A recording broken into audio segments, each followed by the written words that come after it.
Good day mga ka-sports natin dyan. Signal Super Spikers, pinatiklop ng mabilisan ang kupunan nila si Rondina. Hindi man lang ito umabot sa 5th set.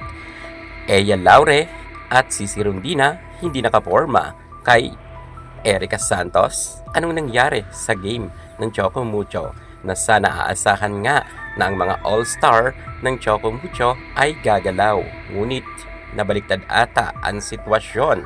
Sila pa ang naging parang baguhan kung ikukumpara natin sa Signal Super Spikers. Matatandaan nga natin na isa si Eya Laure sa aasahan nga at excited ang mga fans ng Choco Mucho pero hindi nga ito nakaporma. Malaking kawalan ba ang ating Madi Madayag kung kaya sila natalo? At isa pa, ang Signal Super Spikers mukhang handang-handa nga sila sa salpukan kontra sa Choco Mucho. Eya Laure, nagkalat raw at binabansagan nga ngayon na Error Queen. Grabe talaga ang mga bashers. Alamin ang buong detalye. Pero bago ang lahat, kung bago ka sa akin channel, subscribe na. Click ang ating notification bell para lagi kang updated sa lahat ng issues sa volleyball. Susunod na.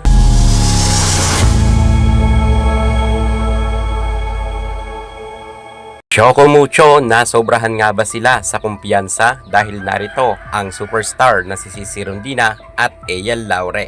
Pero hindi nga nakaporma itong si Eya Laure at kitang-kita naman sa kanyang naging galawan sa loob ng court na nagkalat siya pero pinilit pa nga ito ni Coach Dante Alinsunurin. Meron naman silang Isa Molde at nariyan pa si Desiree Cheng at marami pang mga nasa bench na magagaling rin.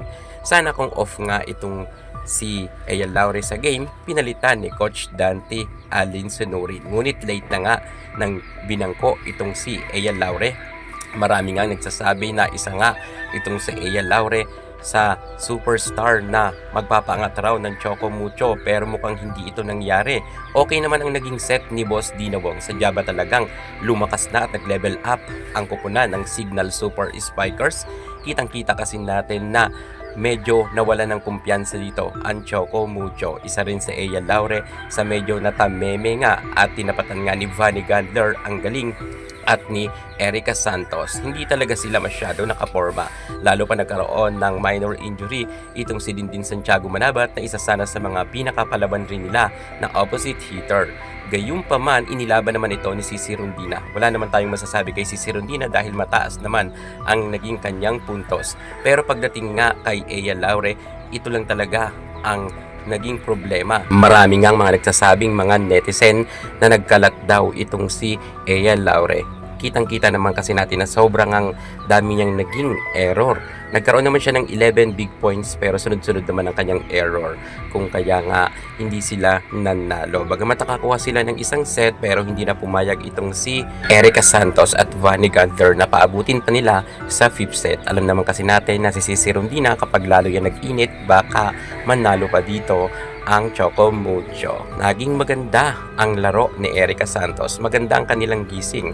Kitang-kita natin na maganda rin ang opensa at depensa ng Signal, lalo na ang floor defense nila ni si Dawn Makandilica tindig. Patunay lamang to na kahit superstar ka ay meron pagkakataon na aalatin nga ang iyong ilalaro. Sa Eya Laure at si Rondina ay superstar ng panahon nila sa UAAP hanggang sa kasalukuyan. Samantalang si Erica Santos ay bench player lamang siya sa DLSU. Pero patunay ito na ang angking kagalingan ni Erica Santos ay nag-level up na. Dahil pagdating sa pro, mas nangibabaw nga siya kung ikukumpara natin sa mga star player na datihan ng De La Salle University. Iba talaga ang naging game rin at naging diskarte ni Erica Santos. Napakatapang niya at grabe rin ang kanyang swag. Kung kaya napiko na naman dito ang mga fans ng Choco Mucho. Si Erica Santos at si Kayuna ay talagang may connection. At si Acuña naman ay grabe rin ang swag nila.